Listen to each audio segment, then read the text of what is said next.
আসসালামু আলাইকুম।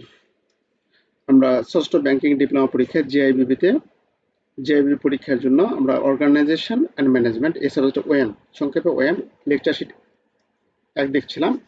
অনেক বড় অধ্যায় এটা, অনেক বড় অধ্যায়। তো এখান থেকে আমরা গতদিন আলোচনা করেছিলাম আনুষ্ঠানিক সংগঠন।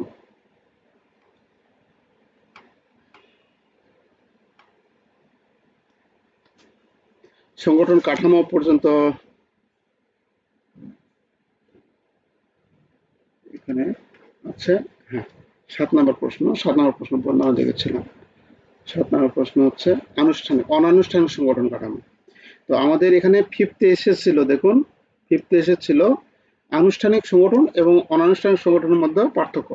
এখানে আমাদের এসেছিল আনুষ্ঠানিক সংগঠন কাঠামো এবং অনানুষ্ঠানিক সংগঠন কাঠামোর মধ্যে পার্থক্য। তাহলে আমি আপনাদের জন্য বোঝার জন্য আরেকটু ভালো করে মানে আগেরটা একটু রিকল করি। সেটা হচ্ছে আনুষ্ঠানিক সংগঠন হচ্ছে যে সংগঠন কাঠামো একটি আনুষ্ঠানিক নিয়ম নীতি অনুসারে যে সংগঠন কাঠামো পরিচালিত হয়, সেটা হচ্ছে আমাদের আনুষ্ঠানিক সংগঠন কাঠামো। আর যেটা হচ্ছে আনুষ্ঠানিক নিয়ম নীতির বাইরে, মানে এটা পারিবারিক সম্পর্ক কিংবা আন্তঃব্যক্তিক সম্পর্কের উপর ভিত্তি করে যে সংগঠন কাঠামোটা গড়ে ওঠে, যেটা আইনি ভিত্তি খুব দুর্বল, সেটাকে অনানুষ্ঠানিক সংগঠন বলে। তাহলে অনানুষ্ঠানিক সংগঠন কিন্তু আপনারা বুঝতেই পারছেন যে এটা কোনো যে একটা নির্দিষ্ট আমাদের আপনাদের ব্যাংকে যে নির্দিষ্ট হচ্ছে কি বলে ওটাকে চেন অফ কমান্ড আছে, ওইরকম কোনো কিন্তু অনানুষ্ঠানিক সংগঠনে এরকম চেন অফ কমান্ড নেই। আর ব্যক্তি রিলেশনকে ওখানে প্রাধান্য দেওয়া হয়, আর আনুষ্ঠানিক সংগঠনকে ব্যক্তি রিলেশনকে প্রাধান্য দেওয়া হয় না। এটা যোগ্যতা অনুযায়ী যে যার পজিশনে যাবে। আচ্ছা, এটার পার্থক্য ফিফথে এসেছিল, আমরা এটা দেখব না। এই 99তম ব্যাংকিং ডিপ্লোমা পরীক্ষা এসেছিল এই যে ব্যবস্থাপকগণ কিভাবে অনানুষ্ঠানিক সংগঠন কাঠামো ব্যবহার করতে পারেন। মানে আপনার ব্যাংকের ম্যানেজার স্যার কিভাবে অনানুষ্ঠানিক সংগঠন কাঠামো ব্যবহার করতে পারে। একটা বিশাল প্রশ্ন না? আপনি আনুষ্ঠানিক সংগঠন কাঠামোতে চাকরি করছেন, তাহলে ম্যানেজার স্যার কিভাবে অনানুষ্ঠানিক সংগঠন কাঠামো ব্যবহার করতে পারে? অবশ্যই অনানুষ্ঠানিক সংগঠন ব্যবহার করতে পারে, কারণ সেখানে সব জায়গায় প্রফেশনালিজম যদি দেখায় তাহলে কিন্তু হবে না। কাস্টমারের সামনে সব জায়গায় যদি নিয়ম নীতি রুলস দেখান, আপনার কাস্টমার কিন্তু দৌড় মারবে।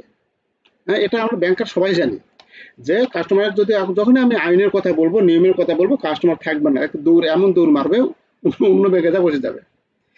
তাহলে সেখানে কি, সেখানে আমাদের অনানুষ্ঠানিক সংগঠন কাঠামো কাজে লাগাতে হবে। আন্তঃব্যক্তিক সম্পর্ক, তার সঙ্গে সুন্দরভাবে কথা বলে তাকে বোঝানোর চেষ্টা করবো, তাকে আমরা কনভিন্স করে যে হোক তাকে আমরা এই সেবাটা দেওয়ার চেষ্টা করবো আমরা। তখন আমাদের অনানুষ্ঠানিক সংগঠনটা কাজে লাগবে। কিরকম এ বিষয়টা একটু দেখি আমরা 9 নম্বরে।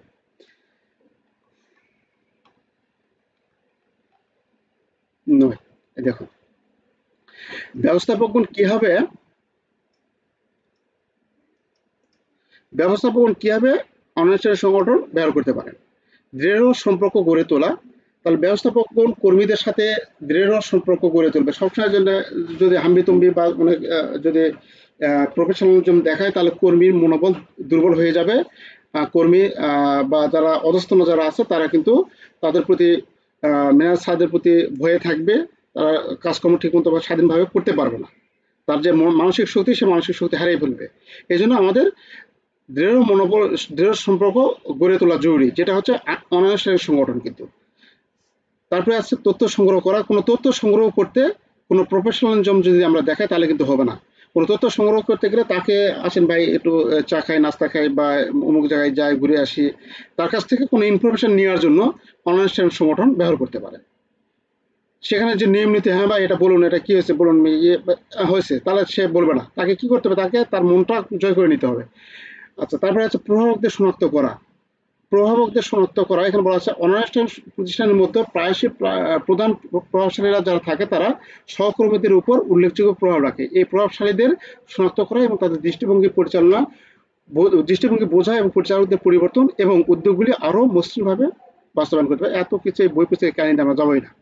আপনি মাথার মতো নিয়ে আসবেন যে একজন ব্যবস্থাপক বা আপনি ম্যানেজার স্যার যখন আপনাকে বলে যে যখন টার্গেট দেয় বা যখন আমাদের একটা টার্গেট দেয় যে এত ডিপোজিট আনতে হবে, এত অ্যাকাউন্ট করতে হবে, তখন আপনি প্রফেশনালিজম বজায় রেখে যদি আপনি যান তাহলে আপনি অ্যাকাউন্ট ওরকম ভাবে পাবেন না। আপনি মিশতে হবে তার সাথে যখনই মিশতে হবে তখন আপনাকে অনানুষ্ঠানিক সংগঠন ব্যবহার করতে হবে, তাই না? তাহলে যখনই আপনি নিয়ম কানুন আইনের মাধ্যমে প্রবিধান মাধ্যমে যখন যাবেন তখন কিন্তু হবে না। একজন কাস্টমারকে হ্যান্ডেল করার জন্য আপনাকে অনানুষ্ঠানিক সংগঠন ব্যবহার করতেই হবে। তাহলে সে কি সংগঠন, কি জিনিসগুলো আপনি ব্যবহার করলে আপনি বা কোন ইয়াগুলো ব্যবহার করে, মেকানিজম ব্যবহার করলে আপনি এটা করতে পারে, মানে আপনার ব্যাংকের লক্ষ্য উদ্দেশ্য অর্জন হতে পারে, সেই জিনিসগুলো এখানে আলোচনা করতে হবে। এটা আপনার মতো করে আপনি ব্যাখ্যা করে লিখবেন। এখানে এই বই পুস্তকে যেটা পয়েন্টগুলো দিয়েছে এই পয়েন্টে যে লিখতে হবে এরকম কিন্তু না। আমি নোটের শেষে লিখে দিয়েছি, এই নোটটা আপনাদের সহায়ক মাত্র, প্রত্যেকটা নোট আপনাদের সহায়ক মাত্র, আপনারা অনেক ভালো জানেন, এটা আপনাদের একটু হেল্প করবে মাত্র। আচ্ছা, তো এখানে তারপরে আছে কার্যকরভাবে যোগাযোগ করা। অনানুষ্ঠানিক প্রতিষ্ঠান একটি শক্তিশালী যোগাযোগের মাধ্যম হতে পারে। কর্মীদের মধ্যে আরও ভালো বোঝাপড়া এবং গ্রহণযোগ্যতা নিশ্চিত করতে পরিচালকরা অনানুষ্ঠানিক নেটওয়ার্কের মাধ্যমে গুরুত্বপূর্ণ বার্তা বা তথ্য প্রচার করতে পারে। দ্বন্দ্ব সমাধান, মানে ওই কথাগুলাই বিভিন্ন আঙ্গিকে বলা আছে। দ্বন্দ্ব সমাধান, কর্মীদের স্বীকৃতি দেওয়া, পুরস্কৃত করা। কর্মীদের স্বীকৃতি দিচ্ছি, পুরস্কৃত করছি, তাই না? এটা তো কোনো নিয়ম নাই। ব্যাংকে কি এরকম নিয়ম আছে? কিন্তু হয়তো আমাদের হেড অফিস থেকে বলে যে আমাদের যে ডিপোজিট আছে তাকে হয়তো একটা গিফট দাও বা দাও, তা দাও, কিন্তু এরকম কিন্তু ব্যাংকিং সেক্টরে এরকম কিন্তু প্রবিধানে কিন্তু লেখা নেই, প্রবিধানে কিন্তু এরকম লেখা নেই। তাহলে এরা অনানুষ্ঠানিক সংগঠন হিসেবে ব্যবহার করতে পারে। তারপর হচ্ছে সহযোগিতার সুবিধা। সহযোগিতা, কাউকে একটু সহযোগিতা করলে সেটা অনানুষ্ঠানিক সংগঠন ব্যবহার করে আমরা সহযোগিতা করতে পারি। ব্যাংকে কিরকম ভাবে সহযোগিতা করা যায় এটা আপনারা ভালো জানেন। জিবি ডেস্কে বসে দেওয়া যায়, ক্যাশ ডেস্কে বসে করা যায়, বিভিন্ন রকম। আপনাকে একজন কেউ একজন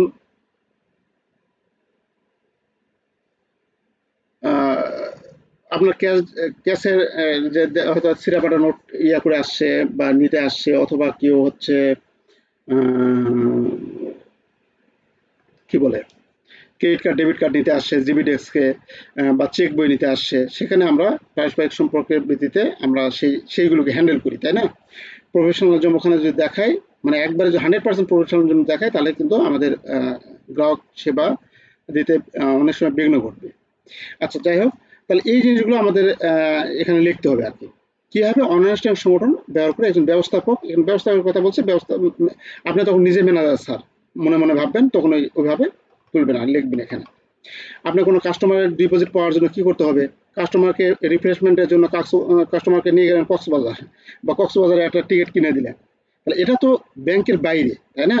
অনেক ম্যানেজার স্যার এরকম করে, ব্যাংকের অনেক ম্যানেজার স্যার এরকম করে। হাই ভোল্টেজ কাস্টমার যারা আছে এরকম শ্রান্তি বিনোদনের জন্য পাঠিয়ে দিলেন যে ভাই তা আমি ইয়া করে দিচ্ছি, বুকিং দিচ্ছি, যান, যাচ্ছে। কিসের জন্য? এগুলো হচ্ছে অনানুষ্ঠানিক সংগঠন। যাকে এরকম আরো আছে যেটা আমার চেয়ে আপনারা ভালো জানেন, সেই জিনিসগুলো এখানে প্রয়োগ করবেন, আমি আর বললাম না কিছু। আচ্ছা, তাহলে তারপরে আমরা দেখব পরে 99তম এটা পড়ছে, এটাতে তারপরে এটা টুইস্টার দেওয়া আছে।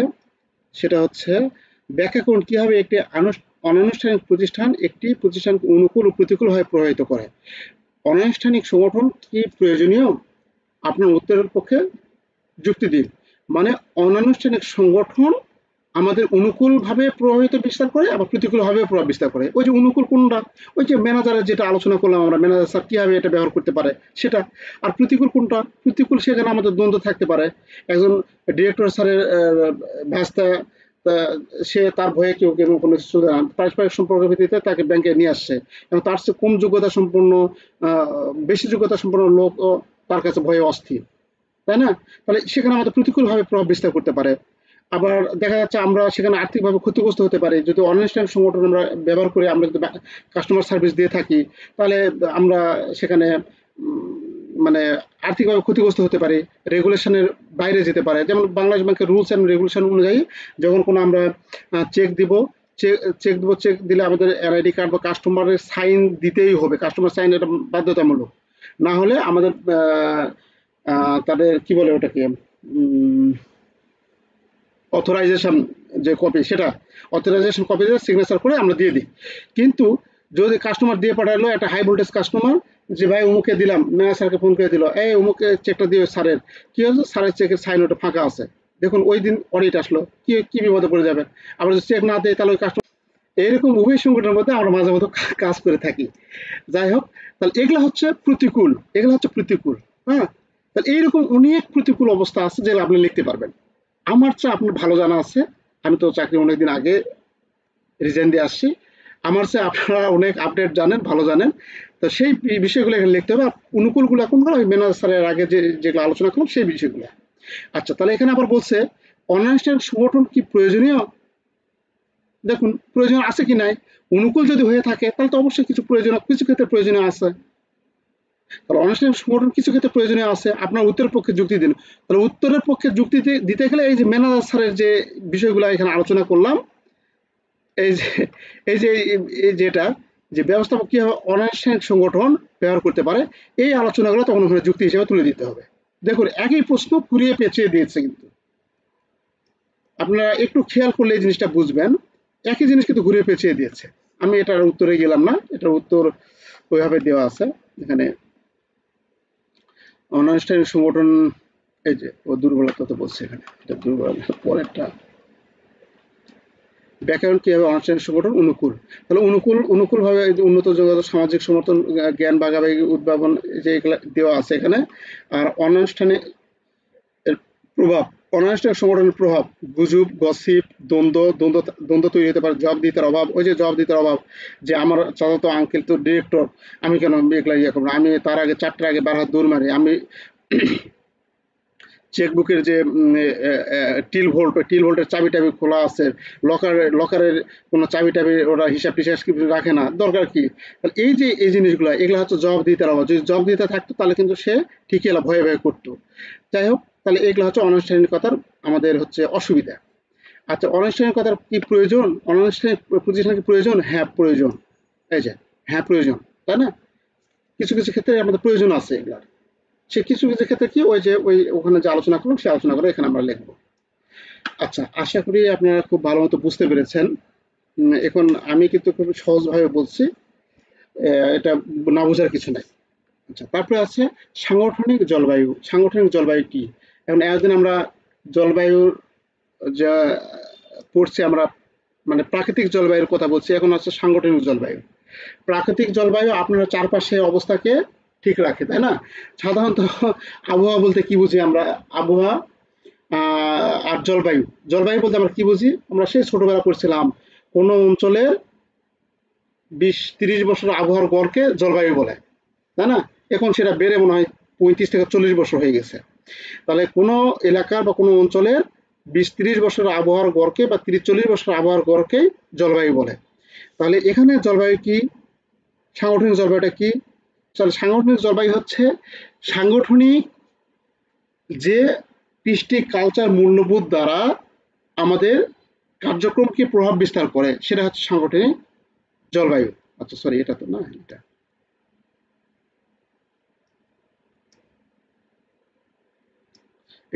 হচ্ছে 12 নম্বর। 12 নম্বর একটু যাই আলোচনা।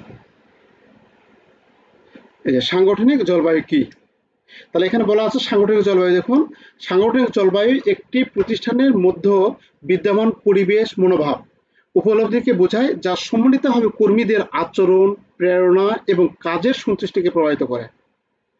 খেয়াল করছেন যে সাংগঠনিক জলবায়ুটা হচ্ছে প্রতিষ্ঠানের মূল্যবোধ, আচার আচরণ, কথাবার্তা, ম্যানেজমেন্টের সাথে সম্পর্ক, ডিরেক্ট সাথে সম্পর্ক, যেটা দ্বারা তার প্রতিষ্ঠানের কর্মরত কর্মকর্তাদের এই কাজকে প্রভাবিত করতে পারে।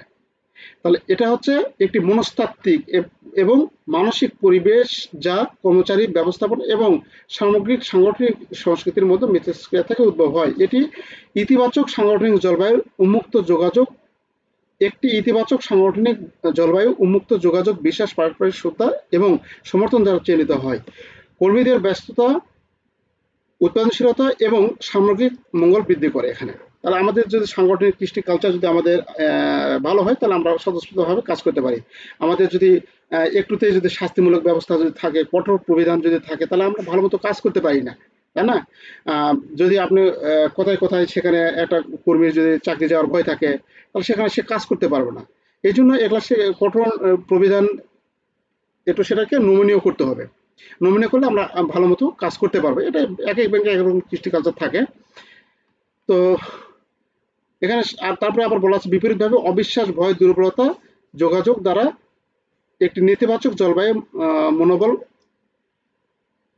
মনোবল হ্রাস, উৎপাদনশীলতা হ্রাস এবং উচ্চ কর্মশীলতা টার্নওভারের দিকে পরিচালিত করতে পারে।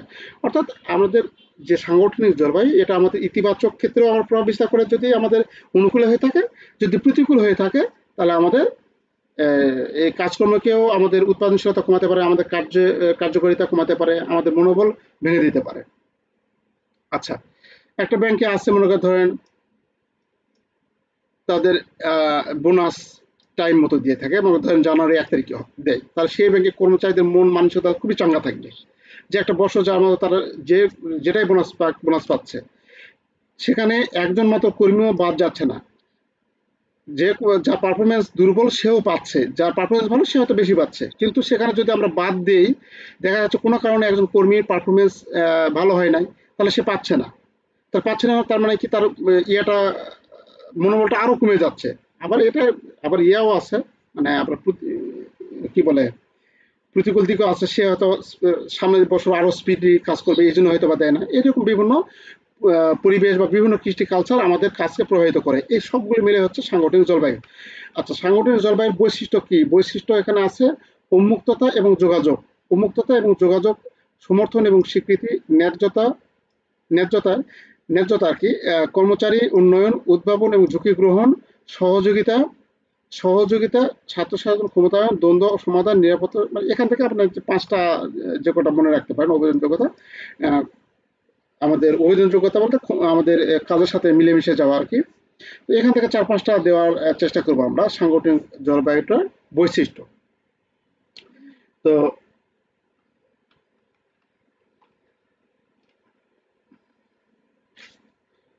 আচ্ছা, এখানে বলা আছে 97 এটি আসছিল যে একটি সুন্দর সাংগঠনিক জলবায়ুর বিকাশের কৌশলগুলি। তাহলে আমরা সাংগঠনিক জলবায়ু যেটা সুন্দর, এখানে কি বলা আছে? সাংগঠনিক জলবায়ু আমাদের প্রতিকূল প্রভাব ফেলাতে পারে, অনুকূল প্রভাবও ফেলাতে পারে। তাহলে এখানে সুন্দর সাংগঠনিক, সুন্দর বলতে অবশ্যই আমরা হচ্ছে প্রতিকূল না, অনুকূল যে ইয়াগুলো আছে সেগুলো আমরা এখানে তুলে ধরবো। তাহলে সুন্দর সাংগঠনিক জলবায়ু বিকাশের কৌশলগুলি আলোচনা করুন। 97 আসছিল এটা 97তম ব্যাংকিং ডিপ্লোমা পরীক্ষায়।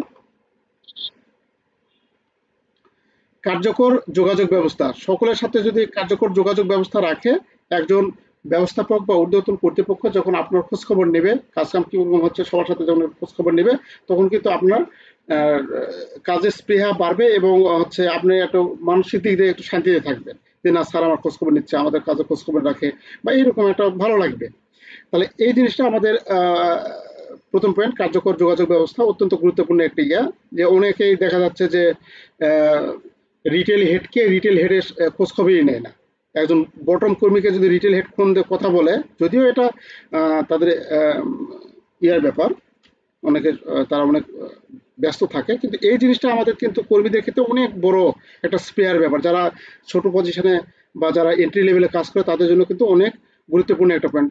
যদিও তারা খুব ব্যস্ত থাকে, বড় স্যারেরা বিভিন্ন জায়গায় ব্যস্ত থাকে, কিন্তু এতগুলো কর্মী তো খোঁজ খবর নেওয়া সম্ভব না। হয়তো একটা ছোট্ট করে মেল দিল ব্রাঞ্চ টিম অলে বা যারা একটু এরকম বিভিন্ন গ্রুপ আছে সেই গ্রুপে মেসেজ দিল, এরকম মেসেজ দিয়ে সবার খোঁজ খবর নিলে এটা সবাই খুব ইয়ে হয়ে যায় আর কি, ভালো লাগে। তারপরে আছে মানুষের জন্য উদ্বেগ, মানুষের জন্য বিভিন্ন, এখানে একটি সাংগঠনিক জলবায়ু কর্মীদের জন্য সহানুভূতিশীল এবং যত্নশীল পদ্ধতি দ্বারা চিহ্নিত করা হয়। এর মধ্যে রয়েছে তাদের চাহিদা বোঝা, তাদের অবদানের মূল্যায়ন এবং তাদের ব্যক্তিগত পেশাগত উন্নয়ন সহায়তা করা। আচ্ছা, এখানে আমাদের বলা আছে যে কৃতিত্বের জন্য স্বীকৃতি দেওয়া এবং পুরস্কৃত করা একটি ইতিবাচক পরিবেশে অবদান রাখতে পারে। মানে আমরা কেউ কোনো কাজ করলে আমরা উদ্বেগ দেখানো যে বাহ খুব চমৎকার, খুবই ভালো হয়েছে, বা এটা এই অ্যাকাউন্ট কেমনে আনলে, একজন ম্যানেজার যদি এরকমভাবে সাহস দেয়, সে হতে পারে ছোট অ্যাকাউন্ট, কিন্তু একজন কর্মীকে যখন সে কি করবে, বলবে যে না এটা খুব সুন্দর অ্যাকাউন্ট বা খুব ভালো, বা সে কিন্তু আরো পরের দিন আরেকটা চেষ্টা করবে। মানে এইরকম বিষয় এখানে উপস্থাপন করা হয়েছে যে মানুষের জন্য উদ্বেগ, মানে মানুষের জন্য এমপ্লয়িজের জন্য উদ্বেগ প্রকাশ করা আর কি। অংশগ্রহণমূলক সিদ্ধান্ত, একজন একটা ম্যানেজার স্যার কি করছে, ডিপোজিট এই সপ্তাহে বা এই মাসে আমাদের ডিপোজিট 10 কোটি টাকা নিয়ে আসতে হবে। তাহলে এই মাসে 10 কোটি টাকা ডিপোজিট নিয়ে আসতে হবে, সবাইকে নিয়ে সিদ্ধান্ত নিচ্ছে ম্যানেজার স্যার যে কি করা যায়। তখন কিন্তু সবাই খুশি হয়, আমি কতটুকু আমি নিয়ে আসতে পারবো সেটা কিন্তু বড় কথা না, আমি কিন্তু খুশি হব যে না স্যার আমার মতামতটা জানতে চেয়েছে। তাহলে এটা হচ্ছে অংশগ্রহণমূলক সিদ্ধান্ত। তাহলে এই অংশগ্রহণমূলক সিদ্ধান্তের ফলে আমাদের সুন্দর যে জলবায়ু ব্যবস্থাটা আছে সেই জলবায়ু ব্যবস্থাটা বেশি কার্যকর হয়ে থাকে। তারপর আছে নীতি পদ্ধতির নিয়মের পরিবর্তন। কিছু যদি কঠোর নীতি থাকে তাহলে সেই কঠোর নীতিগুলো আমাদের একটু পরিবর্তন করতে হবে। প্রযুক্তিগত পরিবর্তন, অবশ্যই এটা আমাদের অত্যন্ত গুরুত্বপূর্ণ, প্রযুক্তিগত পরিবর্তন হতে হবে যে আমাদের যোগাযোগ, কার্যকর যোগাযোগ ব্যবস্থার জন্য একে অপরের জন্য এবং আমরা সার্ভিস মোড দেওয়ার জন্য প্রযুক্তিগত পরিবর্তন থাকতে হবে। দক্ষ কর্মী ব্যবস্থাপনা থাকতে হবে, এরকম আরো অনেক কিছু আমরা লিখতে পারি। তাহলে এই এই প্রশ্নটাও এর সুন্দর সাংগঠনিক জলবায়ু বিকাশের জন্য, এই জলবায়ুটা আরো বিকাশ করার জন্য আমাদের কি কি জিনিসগুলো আমাদের নিয়ে আসবো সেই কৌশলগুলো এখানে আপনি নিয়ে আসতে পারেন। আরো আরো বিভিন্ন রকম কৌশল আপনি এখানে দিতে পারেন। আচ্ছা, এটা হ্যাঁ। সংগঠন কাঠামো কাকে বলে? এই 96 আসছিল সংগঠন কাঠামো। কটা বাজে? 9টা বাজে বা 10টা 2 বাজে। আচ্ছা, সংগঠন কাঠামো বলে এটা শেষ করে দেব। সংগঠন কাঠামো হচ্ছে সংগঠন কাঠামো হচ্ছে একটি প্রতিষ্ঠানে, কাঠামো বলতে বুঝবেন আপনারা একটা শখের মতো, একটা শখের মতো একটা জিনিস, যেটা একটা নির্দিষ্ট প্রক্রিয়ার মতো, মানে আমাদের অর্গানোগ্রাম যেরকম থাকে না, ওইরকম কার নিচে কে কে কোন দায়িত্ব পালন করবে এই জিনিসের মতো। হ্যাঁ, তো এখানে বলা আছে দেখুন সংগঠন কাঠামো। সংগঠন কাঠামো হলো প্রতিষ্ঠানের সার্বিক উদ্দেশ্য অর্জনের জন্য নিয়োজিত কর্মীবৃন্দকে সম্মিলিতভাবে কাজ করার জন্য যে কাঠামো তৈরি করা হয়। যে প্রথমে ম্যানেজার স্যার নিচে সেকেন্ড সেকেন্ড ম্যানেজার স্যার আন্ডারে থাকবে, আবার ক্যাশ ইনচার্জ থাকবে, জিবি ইনচার্জ থাকবে, ক্রেডিট ইনচার্জ থাকবে, রিটেল ইনচার্জ থাকবে, বা আলাদা সেলস থাকবে এরকম। ক্যাশ ইনচার্জের আন্ডারে থাকবে হচ্ছে টেলার 1, টেলার 2, টেলার 3। তার মধ্যে জিবি ইনচার্জের জিবি ডেস্ক 1, ডেস্ক 2, ডেস্ক 3, ক্রেডিটের নিচে এইরকম যে একটা অর্গানোগ্রাম। হ্যাঁ, এইরকম অর্গানোগ্রামটা হচ্ছে আমাদের হচ্ছে এই সংগঠন কাঠামো, এই জিনিসটাই হচ্ছে। হুম, আচ্ছা, এটা হচ্ছে আমাদের যে কাঠামো তৈরি করে, মানে সম্মিলিতভাবে কর্মীদের সম্মিলিতভাবে কাজ করার জন্য যে কাঠামো তৈরি করে সেটা হচ্ছে সংগঠন কাঠামো। প্রতিষ্ঠানের বিভিন্ন বিভাগ, উপবিভাগ, নির্বাহী ও কর্মীবৃন্দের পারস্পরিক সম্পর্কের কাঠামো চিত্রই হলো এই যে প্রতিষ্ঠানের বিভিন্ন বিভাগ, উপবিভাগ, নির্বাহী, কর্মীবৃন্দের পারস্পরিক সম্পর্কের কাঠামো চিত্রই হলো, এই যে কাঠামো চিত্রই হলো সংগঠন কাঠামো, যে চিত্রটা, যে অর্গানোগ্রামের কথা বললাম আমি সেটা। আচ্ছা, তাহলে এখানে বলা আছে এটি বিভিন্ন বিভাগ, ব্যক্তি বা পদের মধ্যকার পারস্পরিক আনুষ্ঠানিক সম্পর্কের আগাম রূপরেখা দান করে। সম্পর্কের এরূপ রূপরেখায় সাংগঠনিক কাঠামো বলে। নিচের সাংগঠনিক কাঠামো মনীষীর সংজ্ঞা তুলে দেওয়া হলো। মনীষীর সংজ্ঞা মনে থাকবে না, এটা মনে থাকলে দিবে, না থাকলে দেওয়ার দরকার নেই। পরিশেষে বলা যায় সার্বিক লক্ষ্য অর্জনের জন্য বা সাধারণ উদ্দেশ্য বাস্তবায়নের জন্য সংঘবদ্ধভাবে প্রতিষ্ঠানে নিয়োজিত কর্মীবৃন্দের কাজ করার নকশা বা রূপরেখা প্রণয়ন করাকে সাংগঠনিক কাঠামো বলে। এই কথাটা ঘুরে পেয়েছে একটু মেকানিজম, মাল মশলা দিয়ে আপনারা লিখবেন। সংগঠন কাঠামো মূল উপাদানগুলি চেয়েছে, এটাও আমাদের 97তম ব্যাংকিং ডিপ্লোমা পরীক্ষা এসেছিল। সরি, 96, 99। অতএব এটা আপনাদের জন্য ইম্পর্টেন্ট, খুবই ইম্পর্টেন্ট, মোস্ট ইম্পর্টেন্ট। উপযুক্ত সাংগঠনিক কাঠামোর জন্য মূল উপাদানগুলো কি কি? তাহলে মূল উপাদানগুলো এখানে কাজের স্পেশালাইজেশন, মানে আপনি তো বুঝতেছেন ওটা দ্বারা কে কোন কাজ করতেছে, কাজের স্পেশালাইজেশন, কাজ আমরা কি করছি ভাগ করে দিচ্ছি আমরা। কাজের স্পেশালাইজেশন, বিভাগীয়করণ, কে কোন বিভাগে কাজ করছে সেটা আমরা বিভাগীয়করণ হচ্ছে চেইন অফ কমান্ড, কে কার নিচে, ম্যানেজার নিচে সেকেন্ড ম্যানেজার হচ্ছে বিভিন্ন যে ইয়ে আছে যেটা বললাম ক্যাশ, জিবি, ক্রেডিট, রিটেল এরকম, মানে কে কার নিচে। তাহলে ম্যানেজার সেন ম্যানেজার স্যারকে কমান্ড করছে, সেন ম্যানেজার স্যার আবার এদের কমান্ড করতেছে। তাহলে এটা কিন্তু আমরা বুঝতে পারতেছি, এটা হচ্ছে চেন অফ কমান্ড। ঠিক আছে, এটা হচ্ছে চেন অফ কমান্ড। তাহলে এখানে আমরা চেন অফ কমান্ডটা মেনে চলবো। তারপরে আছে স্প্যাম অফ কন্ট্রোল। আচ্ছা, একটি প্রতিষ্ঠানের স্প্যাম অফ কন্ট্রোল নির্ধারণ করে যে কোম্পানির প্রতিটি ম্যানেজার কতজন কর্মচারীর জন্য দায়ী থাকবে, অর্থাৎ এখানে আমাদের একজন ম্যানেজার স্যার আন্ডারে কতজন কর্মচারী, একজন ম্যানেজার কতজন কর্মচারীকে কার্যকরভাবে পরিচালনা করতে পারবে সেটা। তারপরে আছে কেন্দ্রীয়করণ বনাম বিকেন্দ্রীয়করণ। কেন্দ্রীয়করণ করলে কি হবে এবং বিকেন্দ্রীয়করণ করলে কি হবে সেই বিষয়টা এখানে আছে, আনুষ্ঠানিকরণ। আচ্ছা, মোট কথা এখানে দেওয়া আছে যে সংগঠন কাঠামোটাকে কাঠামোর জন্য মূল উপাদানগুলি, একটা সংগঠন কাঠামো হতে গেলে তার মূল উপাদানগুলি কি কি বিষয়গুলো লাগে সেগুলা আমাদের এই বিষয়গুলো তুলে ধরবো। আচ্ছা, এটা সবচেয়ে সহজ সাবজেক্ট, যতগুলো সাবজেক্ট আছে সবচেয়ে সহজ সাবজেক্ট এটি। আমি ব্যাংক এখন বাজে 10টা 6 বাজে, ইয়ে করবো, সেকেন্ড পার্টির জন্য ইয়ে করবো। আপনারা সবাই ভালো থাকবেন, আগামীকাল দেখা হবে ইনশাল্লাহ। সবাই ভালো থাকবেন, আসসালামু আলাইকুম।